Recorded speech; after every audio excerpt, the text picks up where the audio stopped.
Kainatda indiki vəziyyətdə ən böyük sürətin işıq sürəti olduğunu və bir işıq zərrəciyinin, yəni fotonun saniyədə 300 min kilometrə qədər məsafə qət etdiyini bilirik. Bəs bizdən biri ya da hər hansısa bir cisim bu qədər sürətə çata bilərmi? Müasir fiziki və riyazi qanunlara görə bu suala konkret olaraq xeyr cavabını veririk. Çünki işıq sürətinə çatmaq və onu keçmək enerji, məkan və zaman baxımından mümkün deyil. Bu düstura diqqətlə baxın. Bu v sürəti ilə hərəkət edən cismin tam enerjisini ifadə edir. Əgər cismin sürəti işıq sürətinə çatıb ona bərabərləşərsə, məxrəcdəki kökaltı ifadə sıfıra bərabər olur və sıfıra bölmə sonsuzluq deməkdir.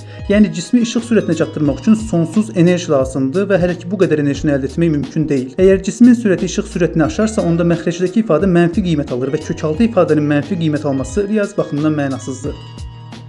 Məkan və zaman aspektindən baxsaq, Lorentz çevirmələrinə diqqət yetirməliyik. Əvvəla bunu daha yaxşı anlamağınız üçün sükunətdə olan hesablama sistemi və ona nəzərən v sürəti ilə hərəkət edən hesablama sistemlərini təsvir edək. Dördölçülü fəzada hərəkət yalnız x oxu istiqamətində baş verdiyindən hər iki hesablama sistemində y və z komponentləri bərabərdir. Amma sükunətdəki sistem üçün x bu formada, hərəkətdəki sistem üçün isə bu formada təyin olunur və bu düsturlar məkanı ifadə edir. Dördölçülü fəzanın dördüncü, yəni zaman komponenti sükunətdəki sistem üçün bu cür, hərəkətdəki sistem üçün isə bu cür yazılır.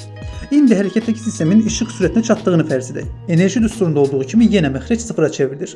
Sürət işıq sürətindən böyük olarsa da kökaltı ifadə mənfi alınır. Nə sıfıra bölmək mümkündür, nə də zaman və məkan xəyali qiymətlər ala bilər. Hal-hazırda elmin bizə məlum olduğu tərəflərindən istifadə etməklə sükunət kütləsi sıfırdan böyük olan heç bir cismi, heç bir zərrəciyi işıq sürətinə çatdıra bilmirik. Amma nə vaxtsa bu sürətə çatıb hətta onu keçmək mümkün olsa, onda hamımızın qarşısında böyük bir sirr olaraq qalan bu kainatın bir çox suallarına aydınlıq gələcək.